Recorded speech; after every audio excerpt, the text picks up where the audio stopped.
Chapter 4 The Secret Workers. The next evening, Grandpa Joe went on with his story.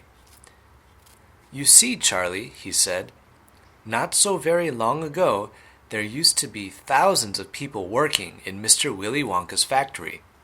Then one day, all of a sudden, Mr. Wonka had to ask every single one of them to leave, to go home, never to come back." "But why?" asked Charlie. "Because of spies." "Spies?" "Yes. All the other chocolate makers, you see, had begun to grow jealous of the wonderful candies that Mr. Wonka was making, and they started sending in spies to steal his secret recipes.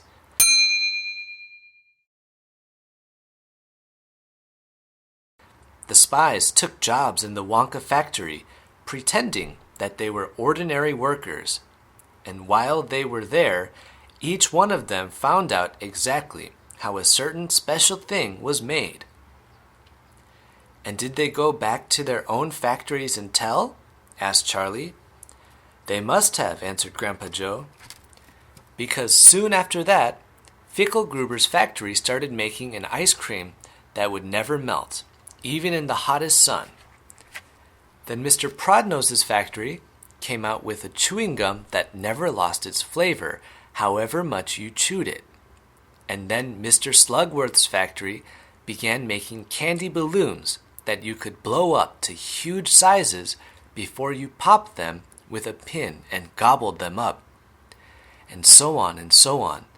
And Mr. Willy Wonka tore his beard and shouted,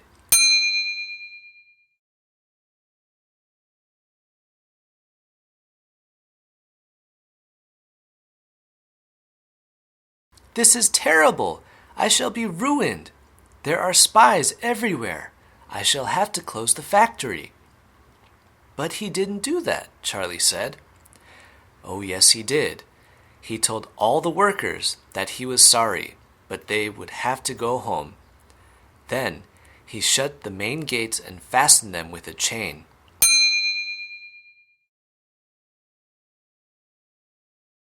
And suddenly, Wonka's giant chocolate factory became silent and deserted.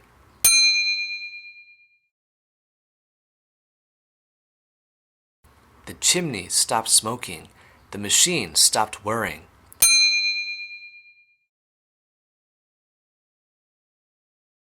And from then on, not a single chocolate or candy was made. Not a soul went in or out, and even Mr. Willy Wonka himself disappeared completely. Months and months went by, Grandpa Joe went on, but still the factory remained closed, and everybody said, "Poor Mr. Wonka, he was so nice, and he made such marvelous things."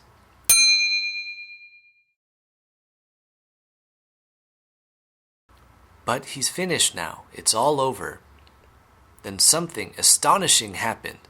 One day, early in the morning, thin columns of white smoke were seen to be coming out of the tops of the tall chimneys of the factory. People in the town stopped and stared. "What's going on?" they cried. "Someone's lit the furnaces."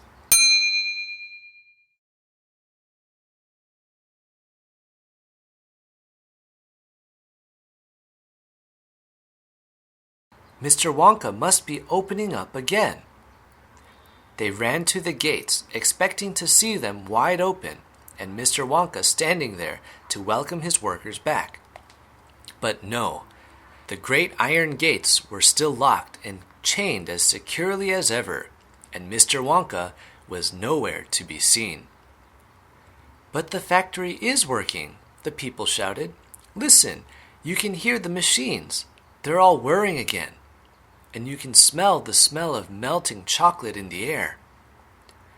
Grandpa Joe leaned forward and laid a long bony finger on Charlie's knee, and he said softly, "But most mysterious of all, Charlie, were the shadows in the windows of the factory.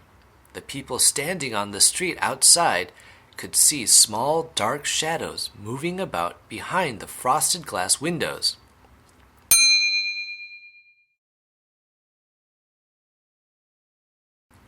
Shadows of whom? Said Charlie quickly. That's exactly what everybody else wanted to know. The place is full of workers, the people shouted, but nobody's gone in. The gates are locked. It's crazy. Nobody ever comes out either. But there was no question at all, said Grandpa Joe, that the factory was running, and it's gone on running ever since, for these last 10 years. What's more, the chocolates and candies it's been turning out have been more fantastic and delicious all the time. And of course now, when Mr. Wonka invents some new and wonderful candy, neither Mr. Fickelgruber, nor Mr. Prodnose, nor Mr. Slugworth, nor anybody else is able to copy it. No spies can go into the factory to find out how it is made. But Grandpa, who? Cried Charlie. Who is Mr. Wonka using to do all the work in the factory? Nobody knows, Charlie. But that's absurd.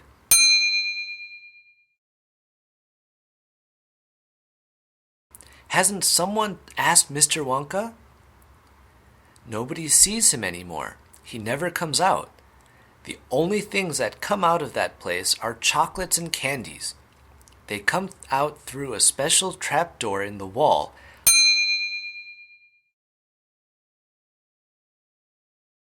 all packed and addressed, and they are picked up every day by post office trucks.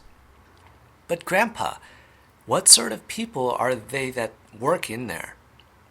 My dear boy, said Grandpa Joe, that is one of the great mysteries of the chocolate-making world. We know only one thing about them. They are very small. The faint shadows that sometimes appear behind the windows, especially late at night when the lights are on, are those of tiny people no taller than my knee. There aren't any such people, Charlie said. Just then, Mr. Bucket, Charlie's father, came into the room. He was home from the toothpaste factory, and he was waving an evening newspaper rather excitedly. Have you heard the news? He cried. He held up the paper so that they could see the huge headline. The headline said, Wonka Factory to be opened at last to lucky few.